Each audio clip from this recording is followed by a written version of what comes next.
রাজধানী ও ২২টি মহাসড়কে ব্যাটারি বা যন্ত্রচালিত রিকশা চলাচল এবং জরুরি সেবা ছাড়া ভিআইপি হর্ন হুটার বাজানো বন্ধের নির্দেশ দিয়েছেন সড়ক পরিবহন ও সেতুমন্ত্রী ওবায়দুল কাদের।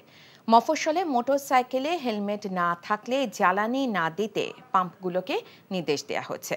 দুপুরে রাজধানীর বনানীতে সড়ক পরিবহন কর্তৃপক্ষ বিআরটিএ ভবনে সড়ক পরিবহন উপদেষ্টা পরিষদের প্রথম সভায় এমন সিদ্ধান্ত আসে, জানাচ্ছেন নিয়ামুল আজিজ সাদেক।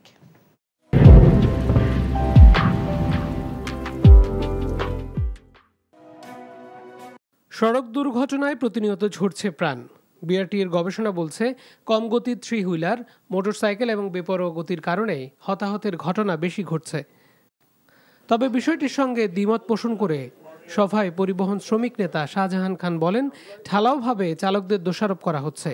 তার সঙ্গে সুর মিলিয়ে পরিবহন মালিক খন্দকার এনায়েতুল্লাহ বলেন, ফিটনেসবিহীন গাড়ি সম্পূর্ণ নিঃশেষ করতে প্রয়োজনে সহযোগিতা করবেন। আমি যখনই প্রেসার দিই তখন করে কি 2 ডিব্বা রং কিনা 500-700 টাকা দিয়া রং মাইরা দিই সেই ভাঙাচুরা তিনটার উপরে। আমি চেয়ারম্যানকে বলছি এরকম কয়েকটা ধরে কেটে ফেলেন রাস্তার উপরে, দেখুক সবাই।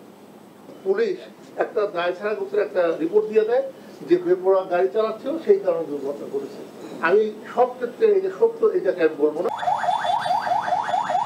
সভায় কথা হয় উচ্চ শব্দ দূষণের ভয়াবহতা সম্পর্কে। ওবায়দুল কাদের বলেন, উচ্চ শব্দের হুটার সে সঙ্গে থ্রি হুইলার বন্ধে এখনই কার্যকর ব্যবস্থা নিতে হবে।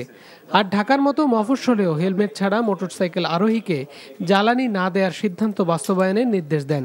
যে গাড়ি অ্যাক্সিডেন্ট করেছে তার বয়স 43 বছর।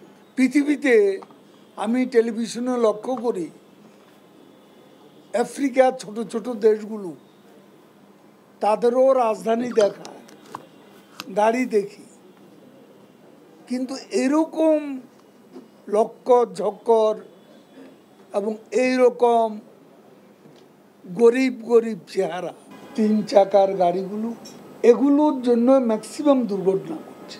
আর এখন দুর্ঘটনা কম হলেও ক্যাজুয়ালিটি বেশি হচ্ছে। 22টি মহাসড়কে, জাতীয় মহাসড়কে নিষিদ্ধ করেছে। এইটা যেগুলো করেছেন এগুলো কার্যকর করে। ঢাকার 2 সিটির মেয়ররা জানান, এসব সিদ্ধান্ত বাস্তবায়নে জায়গা এবং সার্বিক সহযোগিতা দেবেন তারা। Niamul Aziz Sadek, NTV news, Dhaka.